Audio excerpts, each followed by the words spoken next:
name is Trisha Zavril. I am Babe Heffron's daughter, and we're here today to unveil a statue that the city of Philadelphia erected in my dad's honor. He was a paratrooper in World War II, Band of Brothers Easy Company. He fought in a lot of the major battles during World War II, and this is a way of the city is going to honor him. My name's Terry Jones. I'm the sculptor of the Babe Heffron Memorial. This young fella, Babe Heffron, in 1943 went off to war. He was 20 years old. And in September of 1944, he jumped in Holland in Operation Market Garden. He was with the 101st Airborne Division. It was his first jump. He jumped into occupied Holland. He fought the Nazis. He was at the Battle of the Bulge for 6 months, and then at the end of the war, he got the Berchtesgaden. He was at the Bulge. He was in a foxhole for about 6 months, and he told his daughter, he told his wife, he said, when I die, don't put me in the ground, because I was in the ground for 6 months. He said, cremate me.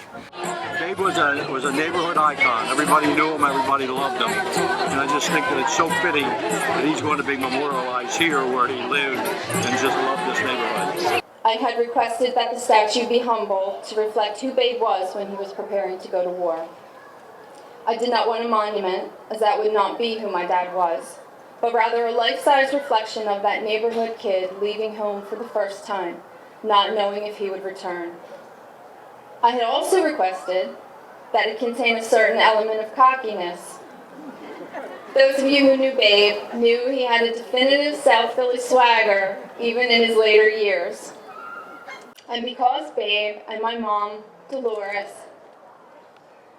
both loved South Philly so very much, we have had some of their ashes placed in a bronze heart inside the statue, so that a part of them will forever be at home here on 2nd Street. We always thought it was important that we show Babe as a 19-year-old young man on his way to fight perhaps the largest army ever assembled in history to that date.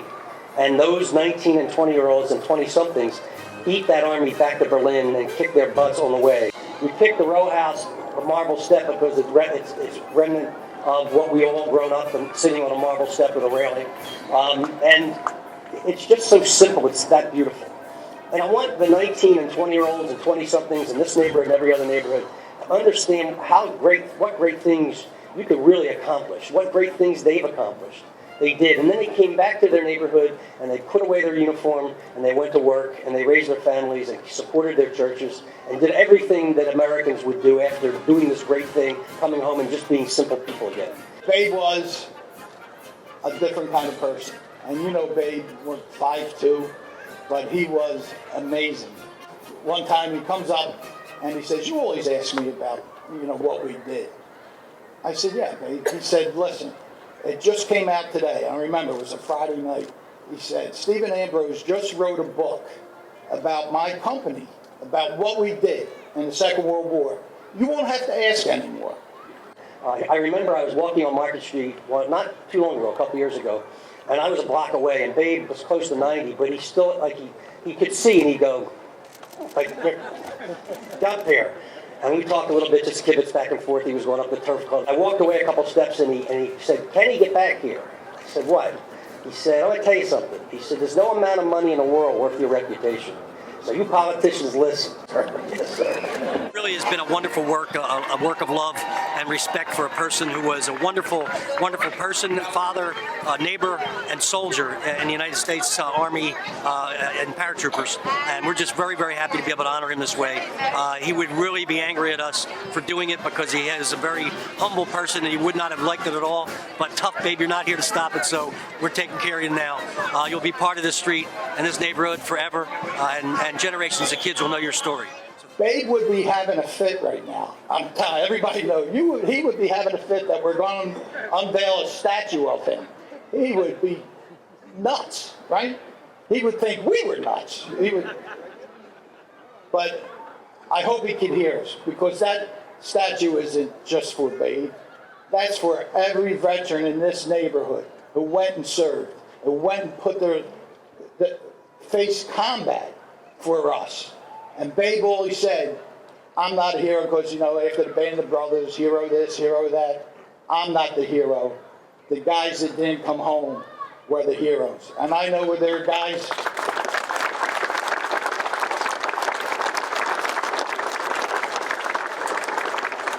Kenny Adams, I see, and Mickey Adams' uncle did not come back from the war.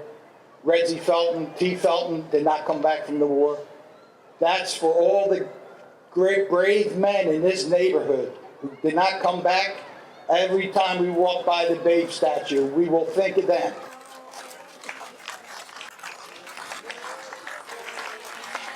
You see, by the dawn's early light, what so proud we hailed at the twilight's light, whose broad stripes and bright stars through the perilous fight o'er the ramparts we watched, were so gallantly streaming.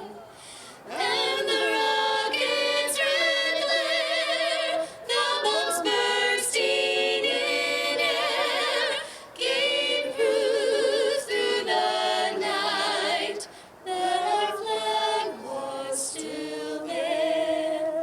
Oh, say does that star-spangled banner yet wave o'er the land of the free and the home of the brave.